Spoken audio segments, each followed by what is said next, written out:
My mill tried to force her traditions on me. This is how our family does things. My bold stand left her speechless and the entire family divided. The windshield wipers squeaked against the glass as we pulled up to Margaret's place in Bangor, Maine. Snow was coming down in thick, heavy clumps, and Gabe and I had made the trek from Boston on slick, salted roads that still left me on edge. We'd barely parked when the front door swung open, and Margaret stepped onto the porch, looking down at us through a cloud of her own breath, impatience practically steaming off her. "There they are," she called, waving a gloved hand with exaggerated warmth. "I thought you two got lost." "We're right on time," I muttered under my breath, gathering the gift bags from the back seat. "Mom just loves a good excuse to start a party," Gabe whispered with a grin. He squeezed my shoulder before popping open the driver's side door. "Gabe." Margaret's voice rose as he crunched his way up the icy path, and the next thing I knew, she was throwing her arms around him, pulling him close like he'd been off at war instead of living 2 states away. "You look thinner, sweetheart. Has Vivian been feeding you at all?" I barely held back an eye roll as I walked up, carrying the gifts, our weekend bags, and a half smile. We hadn't even gotten inside yet, and she was already implying I wasn't taking care of her precious boy. "Hi, Margaret," I said, carefully stepping around her soggy welcome mat. "Oh, Vivian," she said, throwing on a look of delighted surprise. She gave me a quick kiss on the cheek, her gloved hand squeezing my shoulders just a little too hard. "It's so good to see you, dear." The moment I let my guard down, she was already nudging me inside, ushering us into her perfectly decorated Christmas wonderland. The place looked exactly like it did every year, garlands hung over every doorway, stockings lined up with military precision on the fireplace, and an enormous tree decked out and enough ornaments and tinsel to start a small fire. "It's beautiful, Mom," Gabe said, marveling at the tree. He never missed an opportunity to make her smile. "Thank you, Gabe. It's a lot of work, but it's tradition," she said, her eyes glancing my way with a hint of warning. "You know, it's how we like to do things in this family." I felt the itch of a familiar irritation. Margaret had a way of reminding me, constantly, that I was an outsider who didn't quite understand their family way. I thought back to every little jab over the years about how we were living together out of wedlock before our marriage or how I hadn't embraced the traditional values she taught her children. "Well, it all looks perfect as always," I said, forcing a smile and trying to be civil. It was Christmas, after all. "Oh, and don't forget these." Margaret turned to a side table and pulled out 2 folded sweaters, one for Gabe and one for me. They were bright red and green with little golden bells attached at the sleeves. I knitted them myself. Everyone's wearing them for the Christmas photos. I stifled a groan. Last year, it was the matching Christmas pajamas. The year before that, she had us in reindeer antler headbands. Margaret loved these little traditions she'd created, and as usual, I had no say. I appreciate the thought, Margaret, but I'm actually allergic to wool," I said gently, hoping she'd understand. "Oh, well," she said, waving a dismissive hand. "Can't you just put it on for the pictures? It's only for a few minutes, dear. Besides, it's tradition." I glanced at Gabe, hoping for some backup, but he just shrugged and gave me a look that said, "Just go with it." My irritation flared up, but I swallowed it down. "It was just a sweater, right?" "Sure, Margaret," I said, slipping it over my head. Instantly, my neck and wrists prickled with the familiar itch, but I bit my lip, trying not to scratch. Once we'd settled in, Margaret bustled us over to the dining room, where Gabe's sister Laura and her husband Ben were already seated, both wearing their own matching sweaters. Laura's smug expression greeted me as soon as I walked in. "Viv, you look so festive." Laura's voice dripped with sweetness, and I saw her eyeing the fit of the sweater around my arms. "Thanks, Laura," I said, forcing a smile. She and I had never exactly clicked, despite my best efforts. She'd made it clear early on that she saw me as an interloper in her perfectly curated family bubble. The fact that I didn't respect their way of life seemed to bother her even more than it did her mother. Dinner started out as expected, Margaret serving heaping portions of roast beef and mashed potatoes, occasionally dropping barbed compliments my way. Things like, "It's so nice to see you here, Viv. I wasn't sure if you'd be comfortable with our family traditions," or, "I know this is different from what you're used to in Boston, but it's how we do things here." I sipped my wine and nodded along, biting back every snarky reply that came to mind. But it wasn't until dessert that things took a real turn. Margaret cleared her throat and clinked her glass with a spoon, drawing everyone's attention. "Before we finish up, I thought it would be lovely if we honored our family tradition," she said, her eyes lighting up. "Every Christmas Eve, we share letters we've written to each other. Little notes of appreciation, from one family member to another. I think it's a beautiful way to show how much we care." I froze. Margaret had never mentioned anything about a letter-writing tradition before. Everyone else nodded and smiled, seemingly expecting it, but I was completely blindsided. "Oh, Gabe," Margaret said, leaning over with a bright smile, don't tell me you didn't tell Vivian about the letters? Gabe looked uncomfortable, shooting me an apologetic glance. Thought it was just something we did casually, he mumbled. Didn't realize you were planning to read them out loud this year. Margaret's face hardened. It's how we've always done it. I thought this was important to you, Gabe. It is, Mom, Gabe said, his voice softening, but he shot me another pleading look. Margaret turned to me, a glimmer of challenge in her eyes. Well, Vivian, if you didn't write a letter, I'm sure you can still read the ones we wrote for you. They're all here. She pushed a small stack of envelopes toward me, each one with my name written in careful script. The color drained from my face. I could already feel that these weren't going to be appreciation letters in the way I'd interpret the term. But what choice did I have? Everyone was looking at me expectantly, waiting for me to open the first envelope. I took a deep breath and pulled the first one from the stack, opening it slowly. It was from Gabe's dad, David. Vivian, I read aloud, my voice cracking slightly, it's been interesting getting to know you these past few years. I know our family has a lot of traditions, and while we respect that you may not always understand them, we hope you'll eventually learn to appreciate them as Gabe has. After all, family is what keeps us together. Sincerely, David. I swallowed, looking around the table as David gave me a forced smile. His message was about as warm as a thank you note from an insurance agent. Margaret was watching me closely, her lips pressed into a thin smile. I could tell she was enjoying this, maybe even savoring it. I moved to the next letter, this time from Laura. Dear Vivian, I read, feeling my stomach tighten, I've tried to support you and Gabe over the years, but honestly, I think you're too different from the rest of us. You don't seem to appreciate the things we value, and that can be really hurtful.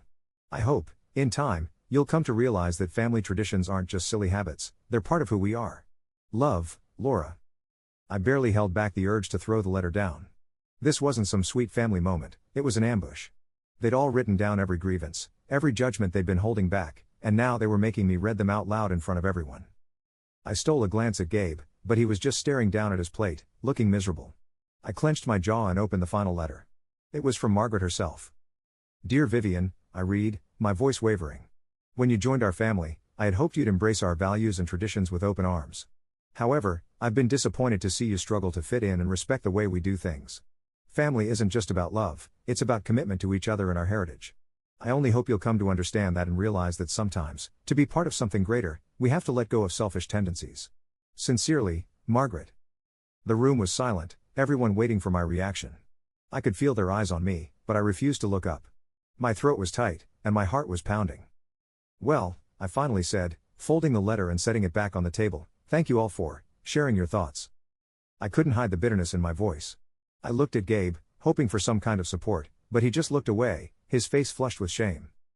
Margaret leaned forward, her voice soft but smug. Vivian, dear, I just hope you understand that this is all out of love.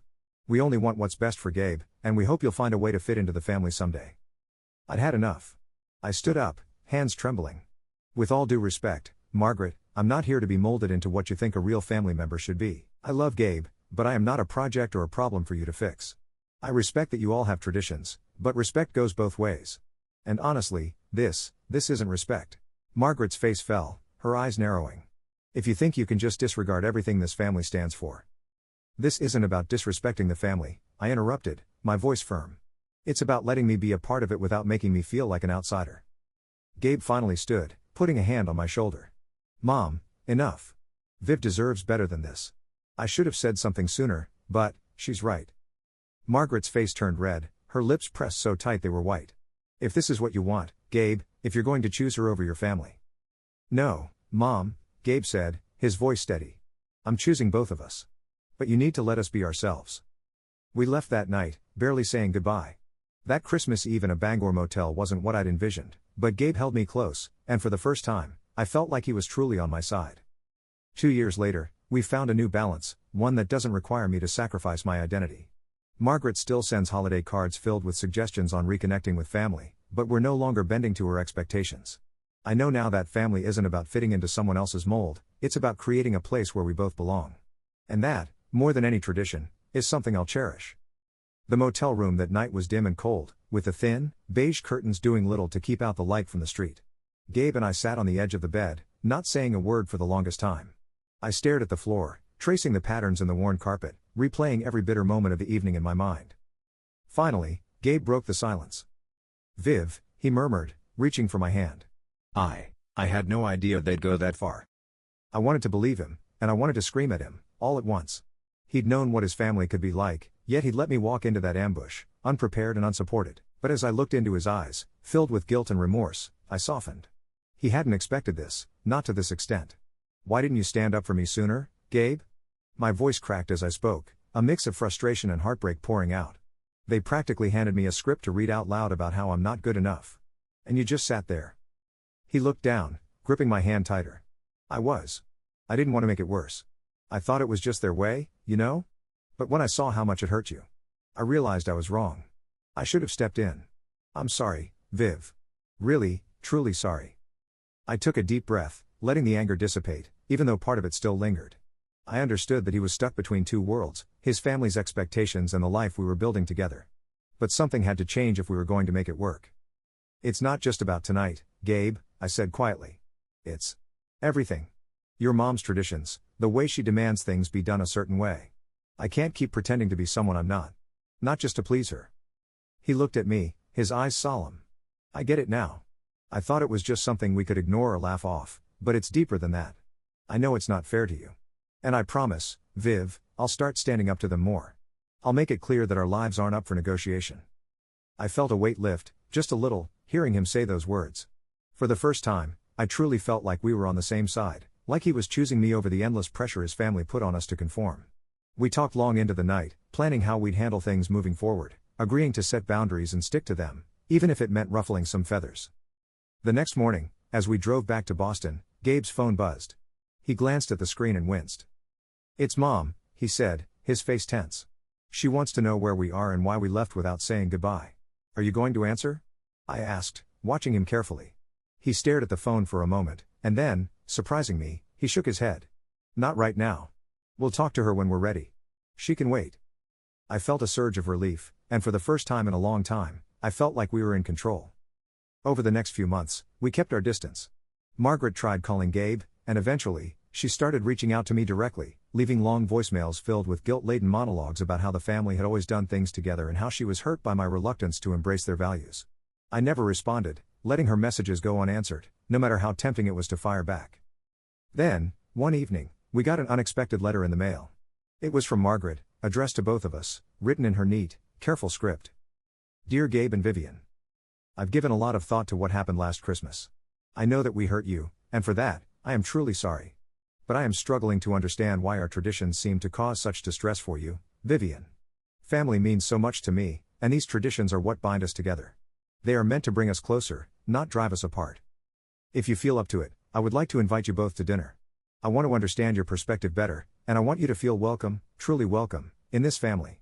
Perhaps there is a middle ground we haven't yet found. Love. Margaret.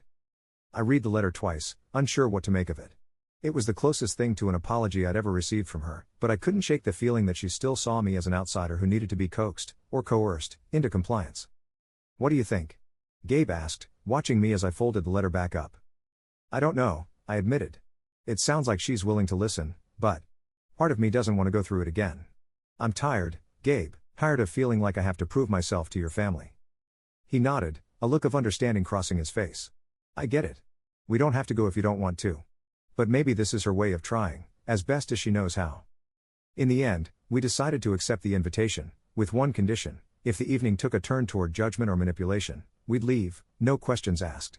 Gabe agreed wholeheartedly, and a few days later, we found ourselves back in Margaret's home, seated around the same dining table where it had all gone wrong last Christmas. The dinner was quiet at first, polite and a bit stiff.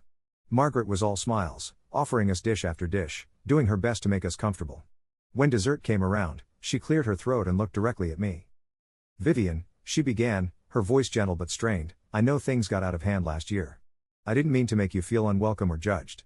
It's just that, our traditions mean so much to me. They're what keep us all connected. And it's hard for me to accept that, not everyone shares that. I nodded, trying to keep my voice steady. Margaret, I understand that your traditions are important to you. And I'm not asking anyone to change them. I just need the space to be myself without feeling like I'm failing some test every time I'm here. I love Gabe, and I want to be part of this family. But I don't want to lose myself in the process. Margaret sighed, looking down at her hands. I never wanted you to feel that way. I suppose I've been hard on you because I was afraid. Afraid that if we didn't all stick to these traditions, we'd start drifting apart. I've seen it happen in other families, and I didn't want that for us. Gabe reached across the table, taking my hand in his. Mom, Viv and I have our own traditions too, things that matter to us as a couple. It doesn't mean we love you any less. But we need to find our own way, and we need you to respect that. Margaret looked at both of us, her eyes filling with something I hadn't seen before, vulnerability. Maybe I've been too controlling, she admitted, her voice barely a whisper. I suppose I thought that if I held on tight enough, things would stay exactly as they were. There was a long silence, broken only by the soft clink of her fork against her plate as she toyed with her dessert. Then she looked up, her face softening. Perhaps it's time I let go a little. Maybe there's room for new traditions, too. And maybe I've been too stubborn to see that.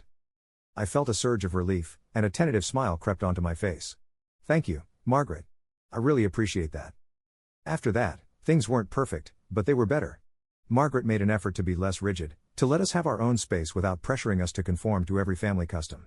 And over time, I found that I could join in some of their traditions without feeling like I was giving up pieces of myself. The next Christmas, we wore those ridiculous sweaters again, but this time, it was by choice, not obligation. And instead of reading letters filled with grievances, we shared memories of the past year, laughing together as a family. Now, when I think back to that night in the motel, I realize how far we've come.